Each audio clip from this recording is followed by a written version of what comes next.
In this tutorial, we will walk through the steps to create the set of vectors you see on the screen, the Vectric Widget. This will cover many of the vector tools in the software, enabling you to draw accurate vectors and make quick edits in order to create the part you require.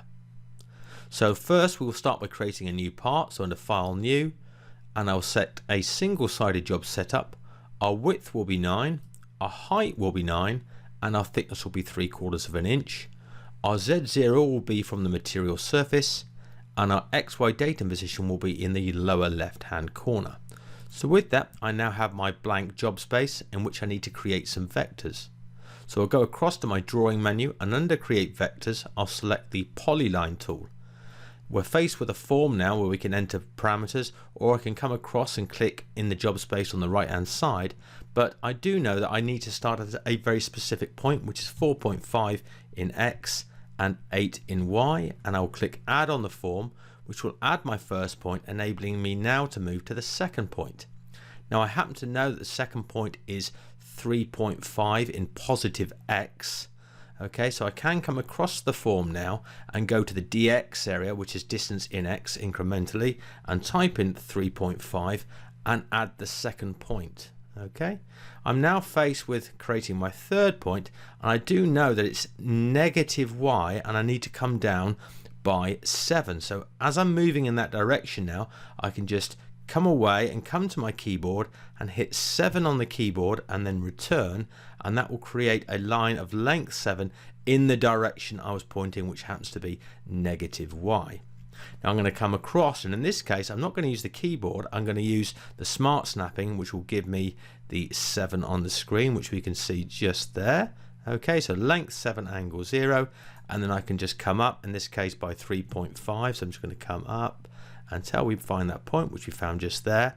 And at this moment I now need to create an angled line, which happens to be at 38 degrees and length 1. So with that I need to come across to my angle here and enter 38 degrees and our length 1, and I'm going to add that through the form as that's easier that way, and then carry on now to create a line of 1.5, okay, which we can see on the key next to my cursor, shows length 1.5, angle 90. So I'm going to click there now, and I now need to close this up, which I could do by clicking on the endpoint, or I can hit tab on the keyboard, which will close the vector. So if I close out the form now and click on the vector, we can clearly see that that is a single vector. So with that, I'm now in a position to go ahead and create some fillets, because now we've got a series of lines all with sharp angles. So under my Edit Objects menu, I'm going to select the Fillet option, which will bring up this form. I'm selecting the normal fillet option, and my radius is set to 0.5 inches. With that, I can now move my cursor into the job space area and hover over the corners, and you'll see that as I move into the corner, the cursor will change, allowing me to click in that corner and add the required radius.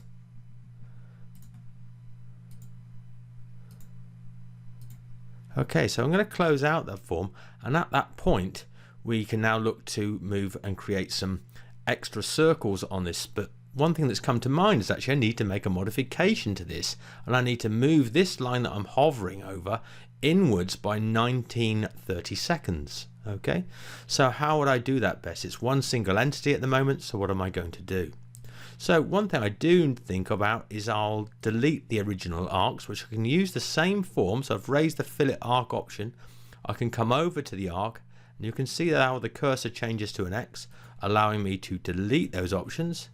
So with that now, you can see it's still a single entity. I now need to break this up to allow me to just move this single line. So I'm going to go into node editing mode now, and I'm going to hover over the endpoints of the portion I need to move and just cut the vector at that point, which I can do with the right mouse key, cut vector, or I could hover over and hit C on the keyboard. So with that now I have a single vector. I'm just going to hover over the top of the vector, hold down the left mouse key, and then start moving that in the direction I want, and I can type in 19 over 32 and hit return, and that will then move it in the direction I was moving by 1930 seconds.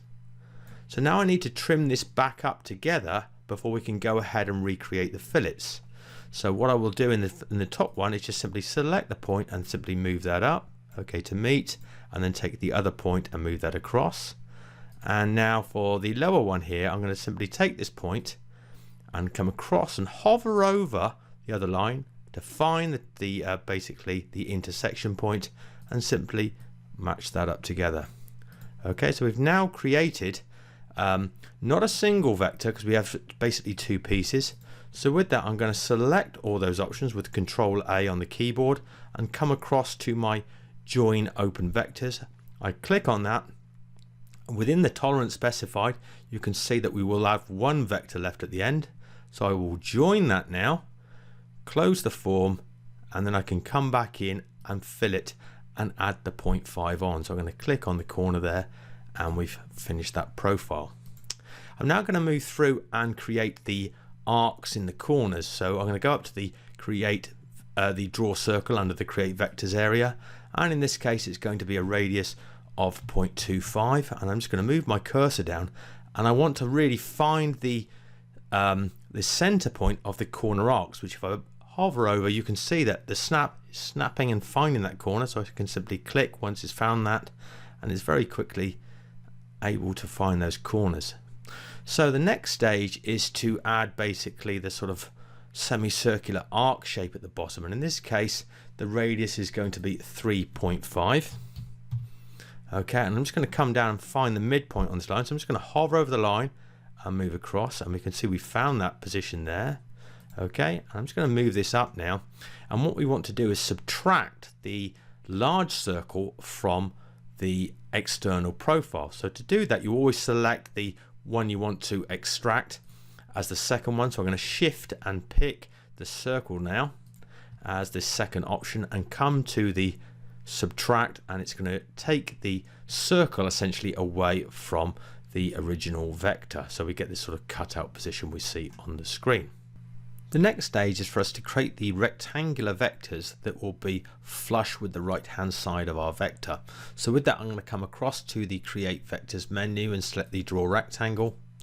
And I know that I want my vector to be located in the bottom right hand corner here, but what I'll do first is specify its width and height, and in this case I know it to be 2 3/8, which I can do on the keyboard with 2 plus 3/8 equals, which gives us the 2.375, and my height will be 0.75. And I'm going to make sure that I specify the anchor point in the lower right hand corner. So wherever I click on my screen now will be the lower right hand corner of the vector. So I need this to be at the intersection of the lower line with the vertical line. So I'm just going to hover over that horizontal line and then come down off the vertical line. I should be able to find the intersection. I'll then click with my mouse, which will then create the vector. So I'm going to close out of the form, but whilst the vector is selected, I'm just going to click it again to put it into transform mode, and I now need to think about moving this up by 1.5.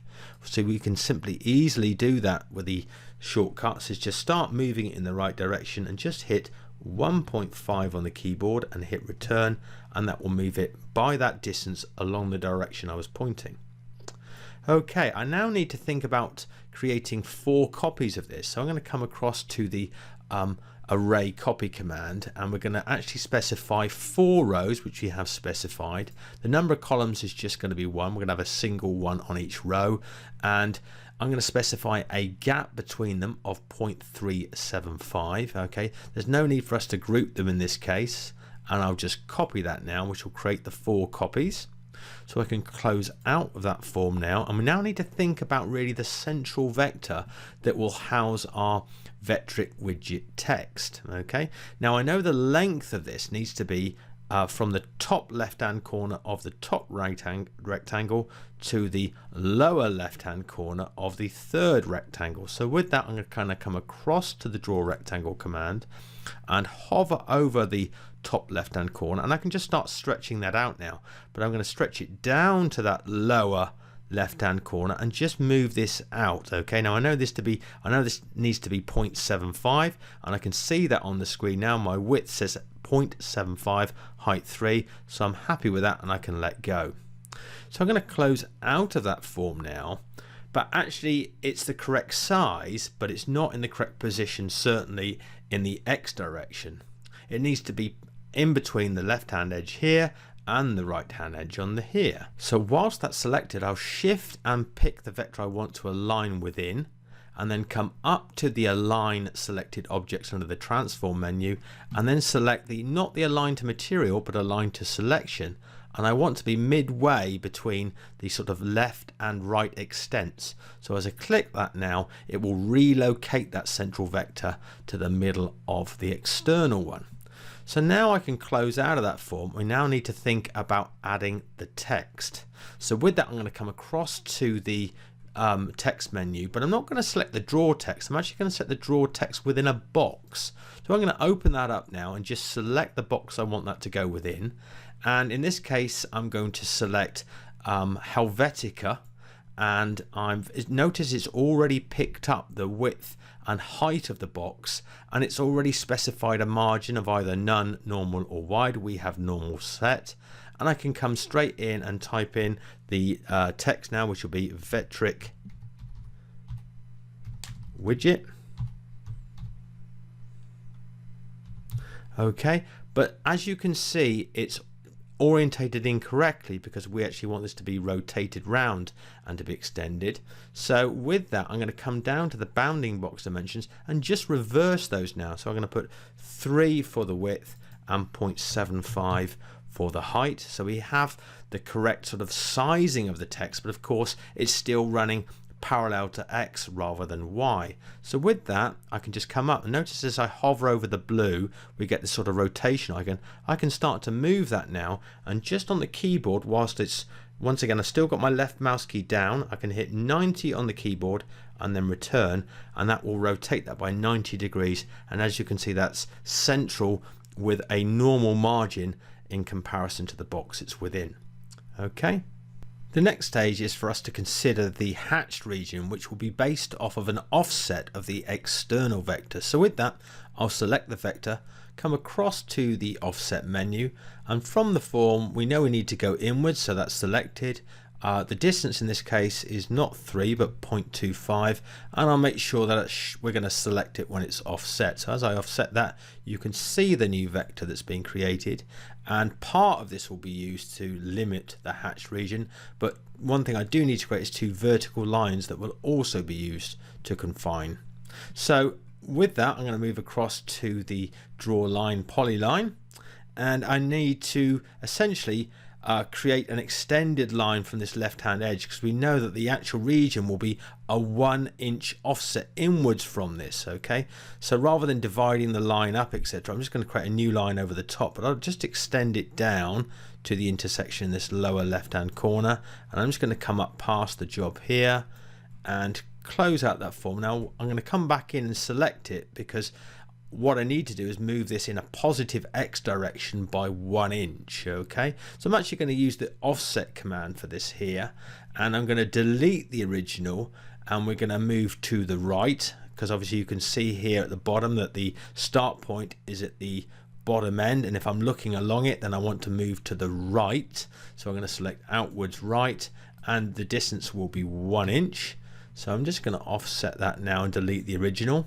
But I'm going to switch off delete original now, because I now need to come in by a further 1.5 inches, and I'll offset that now.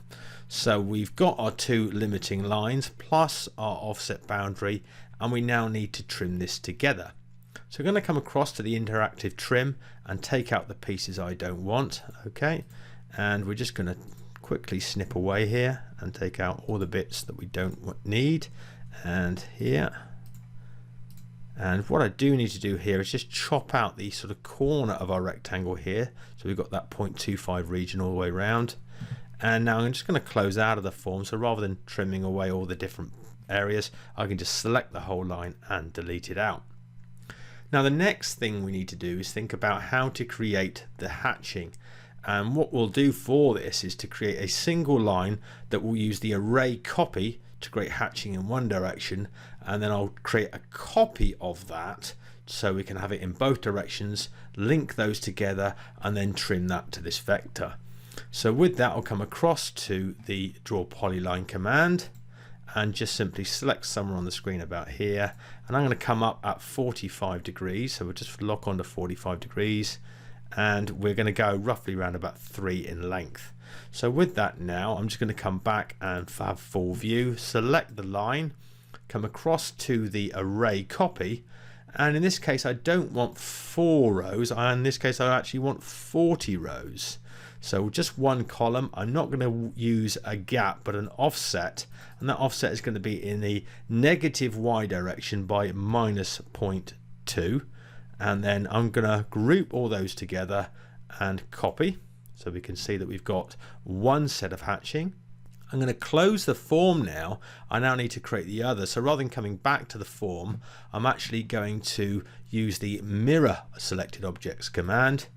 I'm going to create a mirrored copy. I'm not going to flip about the job center, but I'm going to flip about its part center for the item that's selected, and I'm just going to flip horizontal now, which will create the other half. Okay, so with that now, I'm just going to close out, and what I need to do is to center these two items over the top of the region. So I'm just going to shift and pick that cross hatching so that both are selected now, and just right mouse key group objects. Okay, and with that I'm just going to come in now and shift and pick that internal vector. Okay, and I'm now just going to center those two together, so I'm just going to come to the align selected objects and pick align to center and just pick that there. Okay, so that's centered the hatching over that region. We can see that it's overlapping the edge perfectly. So with that, I'm just going to close out of that form now, leave it in its selected form, and come across and trim that away now. So I'm just going to come up to the trim option under the edit objects and clear outside of boundary, clear that, which will give us the hatching on the screen, and we can see that we have completed our part. So we've created the external boundary, we've created the corner circles, we've created the rectangles, we've added text in the middle, we've added define region with hatching, which we've made manually. So the whole thing has shown a range of different tools for creating this relatively simple part. So with that now, I'm now going to come up and save that. So I'm just going to do a save as, and we're going to save this as the Vectric Widget drawing and save, and that will be completed.